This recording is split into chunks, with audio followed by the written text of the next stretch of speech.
참 예수님, 벌써 사순 제5주일입니다. 다음 주에는 1년 중에 가장 거룩한 성주간, 성지주일부터 시작하는 성주간이 시작이 되고 이제 그야말로 사순절의 마지막 절정에 이르게 됩니다. 오늘 제 사순 5주일은 요한복음 8장부터 시작이 되는 가늠한 여인에 대한 이야기입니다. 이 요한복음은 90년에서 100년경에 제일 늦게 쓰여진 복음이고, 이 요한복음이 쓰여질 당시에는 이미 예루살렘 성전이 파괴되고 하느님께 제사를 드리는 만남의 장소가 사라진 지가 벌써 30년 가까이 되었기 때문에 이 요한복음을 쓸 당시만 해도 이제 하느님을 만나서 예배드리는 곳이 없었기 때문에 요한복음 안에서는 하느님의 어떤 거룩하심과 은혜에 대한 감사를 기리는 여러 가지 이스라엘 축제들이 이 말씀과 굉장히 연관을 지어서 이제 나오게 되는데요. 특별히 요한복음 5장은 안식일에 대한 그 이스라엘의 여러 가지 절기 중에 안식일이 있죠. 안식일이 일주일에 한 번씩 돌아오지만 이 안식일에 벳zat다 목가에 오래된 병자 38년 동안 알아 누워서 일어나지 못하는 그 병자를 고쳐주는 이야기가 나오죠. 그러면서 바리사이들이나 율법학자들이 왜 안식일에 사람을 고치느냐, 법적인 걸 가지고 이야기하자 예수님이 안식일은 단순히 무엇인가를 안 하는 그런 법적인 것보다 더 중요한 것은 안식일 자체가 창조, 인간이 하느님에 의해서 만들어졌다는 것, 그리고 구원, 하느님이 인간을 구원하셨다는 것, 이것이 너무나 하느님의 이런 창조와 구원이 감사의 의미로 이렇게 기려지는 날이기 때문에 하느님이 안식일이라고 해서 사람을 낳으시고 구원하시는 일을 안 하시지 않는다는 것이죠. 그래서 안식일에 대한 새로운 해석을 예수님께서 해주셨고요. 6장은 뭐죠? 파스카, 성찬례에 관계된 이야기입니다. 그래서 이 요한복음 6장은 파스카 축제, 이 성찬례. 그래서 요한복음 6장이 어떻게 시작하죠? 5천 명을 먹이신 기적 이야기, 그게 성찬례와 관계됐다 그러죠. 그리고 6장의 중반 이후는 다 이 생명의 빵에 대한 이야기, 예수님께서 내어주고 쏟아주신 것으로 파스카가 완성된 이야기를 하고 있습니다. 그리고 요한복음의 7장 1절부터 10장 21절까지 7, 8, 9, 10장 21절까지 이 오늘 나오는 게 그 7, 8, 9, 10장 21절까지는 초막절이라는 축제와 관계되어 있습니다. 초막절이라는 축제가 굉장히 이스라엘의 3대 축제 중에 하나죠. 그 축제를 지내기 위해서 예수님이 예루살렘에 올라가셔서 그 초막절 기간에 이루어진 여러 가지 사건들 중에 8장이 있습니다. 7, 8, 9, 10 8장이 있는데, 자, 초막절이 뭐냐 하면은 우리나라로 보면 추석입니다. 추석. 한 해 추수를 완성하는 이때 하느님이 이 추수를 해주신 것에 감사드리는 축제인데요. 그러면서 초막절, 이름이 초막절이죠. 이 장막절이라고도 하는 이스라엘 백성이 에집트에서 탈출하고 나올 때 하나님께서는 이 장막 안에서 우리 인간을 만나 주셨는데, 그러면서 이 초막절이라는 이름을 붙인 이유는 뭐죠? 이 추수에 대한 감사와 함께 우리가 그 목마른 광야의 때, 배고프던 그때, 가장 고통스러운 그때조차도 하나님께서는 우리를 구원하시고 항상 우리와 함께 해주셨다는 그 은혜를 잊지 말고 대대손손 그것을 전하라고 하는 것이 바로 이 초막절인데요. 이 초막절을 예수님께서는 또 다른 다시금 더 깊은 차원으로 이 해석을 해주시는 거죠. 바로 초막절, 우리 신약 시대의 초막절은 무엇입니까? 바로 예수 그리스도 자체죠. 예수님이 우리에게 오신 것 자체가 하느님의 은혜이기 때문에, 자, 그래서 예수님께서 오늘 그런 이제 하느님의 그런 자비와 사랑을 이야기하는 초막절 중간에 오늘 한 장면이 나옵니다. 자, 장소는 예루살렘 성전인데 가늠하다 잡힌 여인이 예수님이 앞에 사람들로부터 잡혀서 오죠. 저 그림은 렘브란트 잘 안 보이시죠? 제가 밑에서 보이니까 제가 또 살짝 색깔을 좀 이렇게 무채색으로 죽여놨더니 더 안 보이세요. 이 그림은 아시죠? 많이 보신 거죠? 누가 그린 겁니까? 렘브란트의 예수 그리스도라는 초상화인데요. 이 렘브란트의 예수님의 초상화가 여러 점인데 이 그림은 지금 요한복음 8장 가늠한 여인을 다른 사람들이 다 간 다음에 그 여인을 자애 깊은 눈으로 바라보시고 있는 예수님을 그린 그림이 바로 이 렘브란트의 예수 그리스도 중에 바로 이 그림인데요. 자, 렘브란트는 빛의 화가죠. 이 이마나 이런 데 환하고 나머지 굉장히 어둡습니다. 자, 예수님의 왼쪽 눈은 깊이 있게 굉장히 깊은 눈이죠. 그 가늠한 여인을 쳐다보고 있는 눈. 내가 너를 너무나 잘 안다, 얘야. 사랑하는 내 딸아. 너가 설령 죄를 지었지만 나는 너를 잘 알지만 그러나 나는 너를 이미 용서했고 너를 사랑한다는 왼쪽 눈이 굉장히 깊습니다. 오른쪽 눈은 약간 사시입니다. 오른쪽으로 가 있죠. 이렇게 현재는 그렇지만 미래 나와 함께 새로운 세상 미래를 살아가자는 환한 이마와 함께 이 왼쪽 예수님 눈은 정말 사신가요? 잘 모르겠습니다. 예수님을 뵌 적이 제가 없어가지고 예수님 눈이 사시냐 뭐 이런 것보다 화가가 그렇게 해석을 한 것이죠. 그래서 내가 너의 죄를 기억하지 않고 내가 너를 새롭게 하리라는 그런 의미를 담고 있는 그림이라고 하겠습니다. 자, 않는다. 이제부터 다시는 죄짓지 마라. 이 예수님의 용서, 하느님의 용서와 자비를 이야기하시는 이 초막절에 아주 나오는 이 말씀. 자, 일단 먼저 한번 볼까요? 자, 사람들이 무서운 사람이 예수님 오른쪽에 있는 사람 얼굴도 참 진짜 험하게 생긴 아저씨가 돌을 들고 앉아갖고 율법을 근거로 해서 이런 이야기를 하죠. 이 죄를 지은 여자는 돌로 쳐 죽이라고 했다는 거죠. 자, 율법은 하느님이 우리를 얼마나 사랑하시는지를 기억하기 위해서 만들었다 그랬습니다. 자, 장소는 어디죠? 지금 초막절에 지어지고 있는 이 장소, 예루살렘 성전, 하느님을 만나는 곳, 하느님이 계신 곳에서 하느님의 율법을 들어서 누구를 죽이자는 지금 돌을 들고선 얘기하는 이 장면이 사실은 신앙적으로 보면 굉장히 불편하죠. 그렇죠? 하느님의 성전에서 하느님의 율법을 들어서 누군가를 단죄해서 죽이자는 이 장소와 이 근거 자체가 신앙인으로서는 굉장히 사실은 정말 좀 불편한 상황이고 말도 안 되는 이제 얘기처럼 보입니다. 그러자 예수님께서 하나의 이야기를 나눕니다. 너희 가운데 죄 없는 자가 먼저 저 여자에게 돌을 던져라. 이 얘기는 모든 사람은 뭐다? 죄인이다. 이 얘기를 이제 하시는데, 자, 사람이요 자기도 죄인인 거를 알 수 있는, 자기를 좀 내면을 좀 들여다볼 수 있는 성찰이 가능한 사람들, 이런 사람들은 남을 이렇게 단죄하지 않죠. 우리가 남을 쉽게 단죄하는 건 언제 단죄를 하죠? 자기 자신을 잘 모를 때 그렇습니다. 그래서 내로남불이라는 얘기죠. 자기 자신이 하는 거는 성찰이 안 되는 사람이 자꾸 남을 판단하게 되는 것이죠. 자기 눈에 눈 들보는 모르면서 뭐죠? 남의 눈에 든 티를 가지고 뭐라고 하는데, 자, 이러자 나이 많으신 분부터 돌을 내려놓고 집으로 돌아갔다는 겁니다.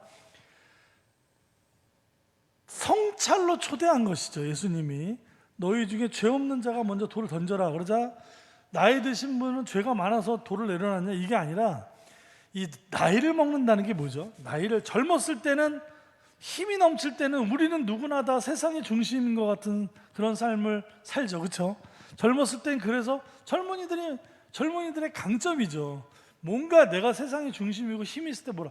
자, 그러나 이제 기운이 좀 꺾이고 좀 많이 사는 세월이 많아지면 자기 자신을 돌아볼 여유가 생기고 이제는 성찰의 힘이, 내면의 힘이 생기면서 자기를 돌아볼 줄 아는, 예수님의 말씀을 비추어서 자기를 가장 깊게 먼저 성찰한 사람은 나이 드신 분들입니다.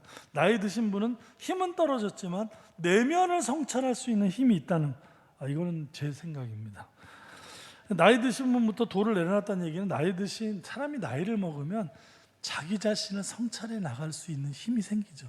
나이를 먹었는데도 세상에 아직도 중심이야, 내가 말이야, 이렇게 되면은 젊어서부터 변함이 없다, 초지일관이다, 이게 좋은 거는 아닙니다. 왜냐하면 이게 자기를 성찰하지 못하는 분들은 나이가 먹어도 계속 이게 유아적인 어떤 그런 수준에 머물 수 있는데, 이 여기 있는 어르신, 돌 들고 막 흥분하면서 왔던 이 어르신들은 예수님이 성찰을 초대하는 데 있어서 자기를 들여다 본 거죠. 먼저 누구보다 먼저 빨리 나도 죄인이구나.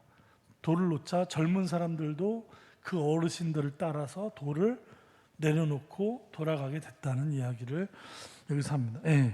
우리는 이렇게 자기를 성찰할 줄 알 때, 그럴 때 우리가 죄인이라는 것을 알게 되고 남을 용서할 수 있는 힘도 생기게 된다는 것이죠. 자, 다 떠난 다음에 예수님은 그녀를, 아까 그 렘브란트의 그림에서 예수님처럼 자애 깊은 눈으로 우리를 바라보시면서 나도 너를 단죄하지 않는다, 가거라. 그리고 이제부터 다시는 죄짓지 마라. 죄짓지 마라. 다시는 죄짓지 마라. 이 얘기를 할 수 있었다는 것은 그녀가, 지금 죽음의 위기에 있었던 그녀가 눈물로 통회하고 있었기 때문에 이 얘기를 하신 거라고 저는 생각합니다. 사람이 자기 성찰이 안 되는 사람한테, 자기 성찰이 안 되는 사람이 할 수 있습니까? 죄를 다시 안 짓는 일이? 이거는 성찰이 안 된 사람은 또 계속 반복이 되겠죠. 쉽게도. 물론 우리는 성찰을 해도 반복을 하지만 그래도 성찰이 어느 정도 됐기 때문에, 자기를 통회하는 마음이 있었기 때문에 예수님이 그 죄 많은 여인한테 나도 너를 단죄하지 않겠다, 그러나 이제 앞으로는 죄 짓지 말자 라는 얘기는 이미 그녀가 깊은 성찰을 하고 있었기 때문에 이런 말씀을 할 수 있다는 것이죠. 이 예수님은 하느님의 자비와 용서를 우리 안에서 살 수 있는 자녀로 우리를 초대하고 계십니다. 오늘 함께 묵상하고 싶은 성가는 이건 이제 작년 6월에 평일날 한번 했던 성가인데요, 참 아름다운 성가라서 다시 제가 가지고 나왔습니다. 가사는 이렇습니다. 예전의 일들을 기억하지 않고 옛날의 일들을 생각하지 마라. 내가 너의 죄를 기억하지 않고 내가 너를 새롭게 하리라. 오늘 1독서에 나오는 말씀입니다. 너는 내 손으로 빚어 만든 백성, 내가 너의 죄가 나를 괴롭혀도 나는 너의 죄를 씻어주고 내가 너를 새롭게 한다. 이제 내가 새 일을 시작하려 한다. 너의 그 갈라지고 척박한 마음, 그 사막과 같은 땅에 내가 길을 내고 강을 흐르게 하리라.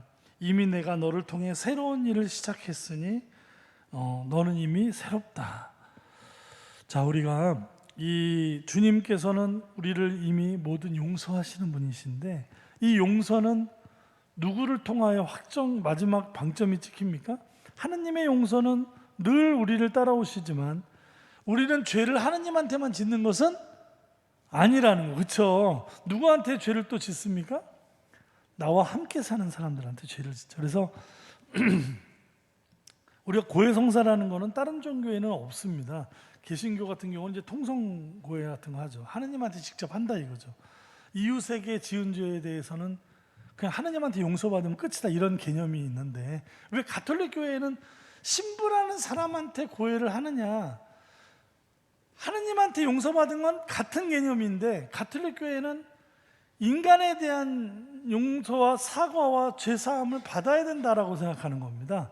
그래서 내가 잘못하는 거 내 부인이나 남편한테도 잘못하지만 옆집 여러 사람한테 잘못하죠. 이 사람들을 모아 대표자가 누구예요? 예? 고해받는 사제입니다. 인간이기 때문에 거기다 대고 제가 잘못했습니다라고 말을 하는 거. 물론 어떤 분들은 들어와서 우리 어머니가 나한테 잘못한 거에 대해서 얘기하시는 분도 많이 있는데, 그러면 제가 그 어머니를 용서해야 되겠죠, 그렇죠? 자, 거기에 와서 고백하기가 쉽습니까? 어렵습니까? 어렵죠. 우리 형제님들 같은 경우는 더더군다나 쑥스럽고, 우리 자매님들도 우리 시부님 내 목소리 알아들으면 어떡하지? 고백할까 말까? 요거는 좀 빼자. 이럴 수 있죠.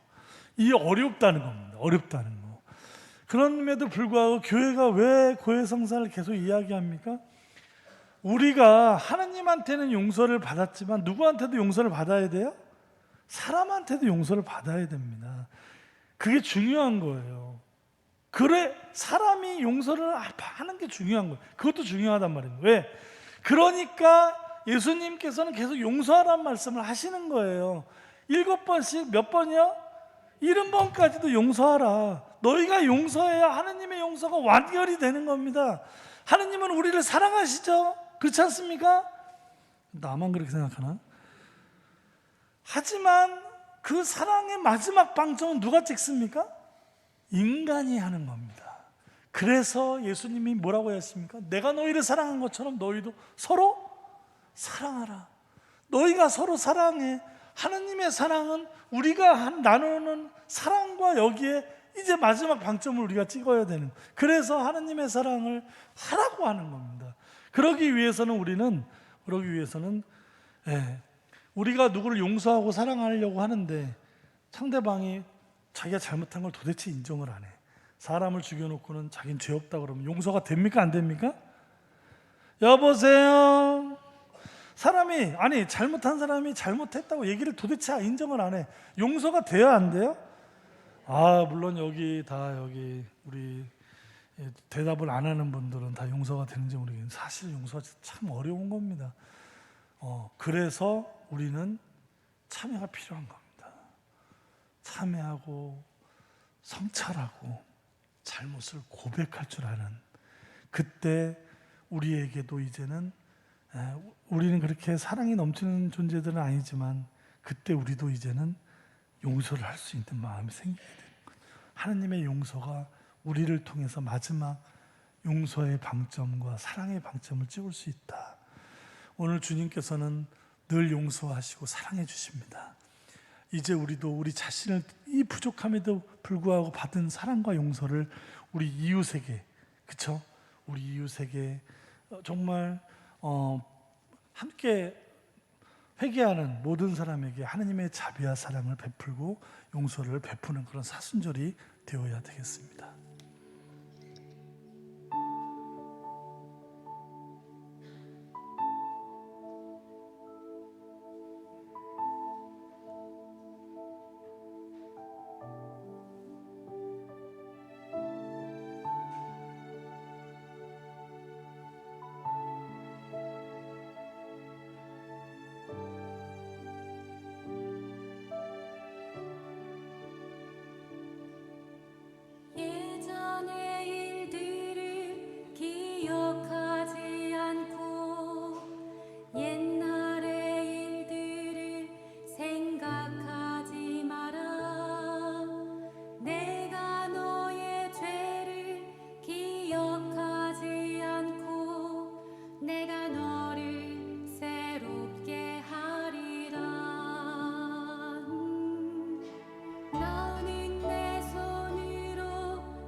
웃어주느니 내가 너를 새롭게 하리라. 예전의 일들을 기억하지 않고 옛날의 일들을 생각하지 마라. 내가 너의 죄를 기억하지 않고 내가 너를